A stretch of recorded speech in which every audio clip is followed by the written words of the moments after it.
Assalamu alaikum урматтуу мусулман бир туугандарым. Өзгөчө эже карындаштарым. Сиздин алдыгы кийинип турган хижабыңызды Кудай Таалам жакшы көрөт.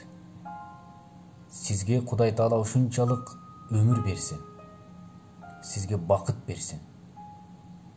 Анткени Алла Таала өзү жакшылыкты каалап, сизге сулуулук берип, анын үстүнө гүлдестедей сизге белек кылып хижаб кийгизип койду.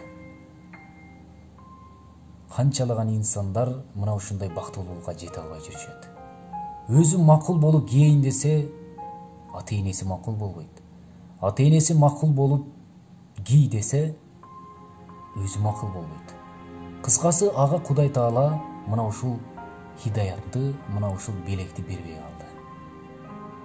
Анткени мына ушул бактылуулукту, мына ушул хидаятты аларга Кудай Таала насип кылбаптыр. Сизди Кудай Таала эстеп атыптыр.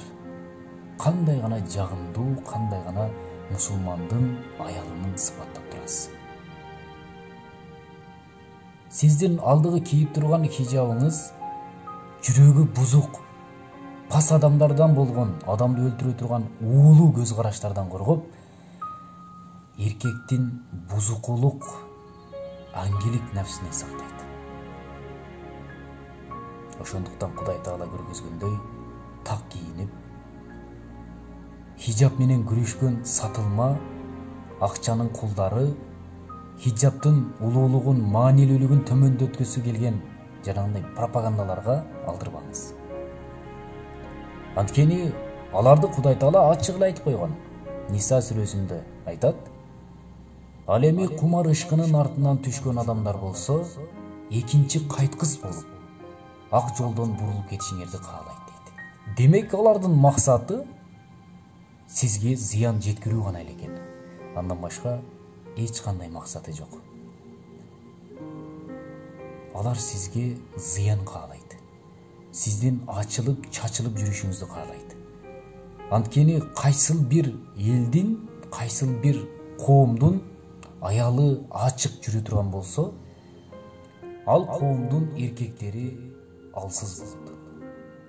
Ошондуктан алар мусулмандын жөнөкөй эле хижабынан коркот. Сиз Кудай жолунда жүрөм десеңиз, хижабыңызды эч качан чечпеңиз. Алла Таала ар дайым биз менен. Алла Таала мусулмандарды эч качан зыянга учуратпайт. Алла Таала сизди жакшы көрөт.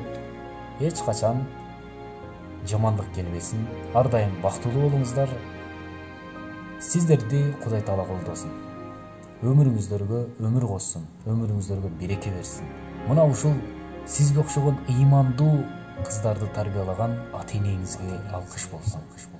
Алар дагы сиздин кызматыңызды көрүп, мына ушул жакшылыктарыңызды бул дүйнөдө, акыретте көрсүн.